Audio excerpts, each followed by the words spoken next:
What's up guys, welcome back to a brand new video. In this tutorial I'm going to show you the Vegas Pro 21 free ultra transitions pack of 2024. I have gathered a lot of new transitions that I'm going to include in the download link in the description, but before we're going to go and proceed, I want to first show you how to install those because they're not just simply drag and drop transitions. So if you guys are excited for this pack, make sure to hit that like button down below, subscribe for more, and I would say let's get started right after the intro.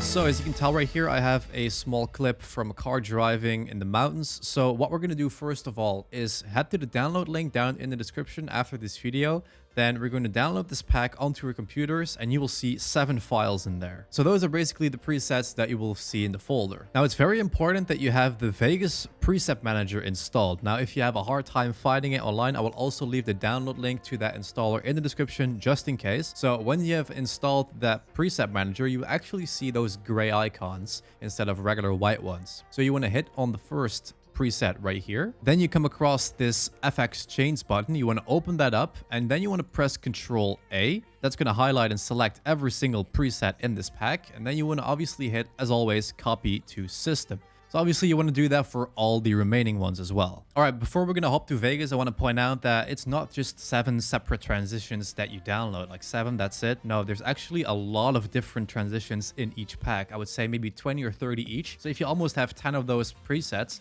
with about 20 or 30 transitions in there, you almost have 300 different transitions to choose from. In order to actually use those, we're not going to drag and drop them or look into the transitions tab somewhere right here. It doesn't really work that way. So what we're going to do first is create a cut where we want to have the transition in place. So once you've decided where you want to have the cut to happen, what we're going to do is we're going to decide how long does this transition needs to last. Does it need to be 3 frames, 7 frames, 9 frames? So I'm going to pick 5 just in the middle. So I'm going to press forward on the arrow key 1, 2, 3, 4, 5 times.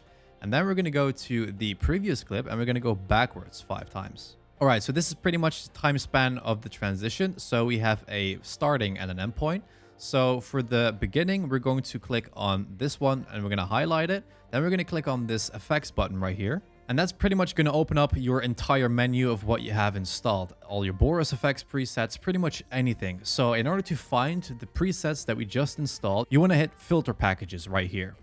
As you can tell, all the transitions that we have right here, they work with A and B. So if I'm going to pick, for example, the slide top corner left A, it's pretty obvious that for the other half of the transition that we made a cut on, it's going to be B. So let's go ahead and try a different one. So let's try the XAVZ spin A. So we're going to click on there and then we're going to hit add and hit OK. As you can tell right here, it's already starting to spin. So we also need to make that complete in the second part. So we're going to highlight this clip. Then we're going to hit the effects button again.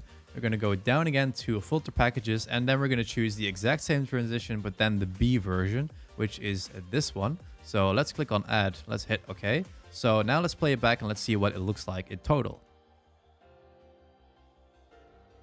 So as you can tell, guys, that looks really, really cool. Obviously, it could be a little bit longer though, because I can tell it's quite of a slow transition to begin with. So this could actually be like an 8 or a 9 frame transition. And that works the same for all the other transitions in your packages.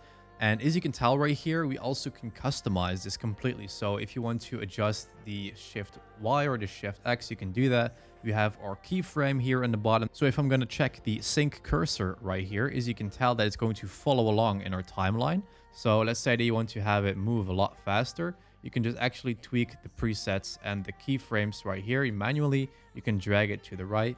As you can tell, to make it a lot faster, a lot smoother. So this is pretty much how to do it, guys. I will leave all the links down in the description as well for the preset manager, because it seems that it's a little bit harder and harder to find nowadays. So I'll also include it in there. Thanks a lot for watching, guys. Thanks for liking and commenting on this video. Thanks a lot for subscribing, and I'll see you guys in the next video.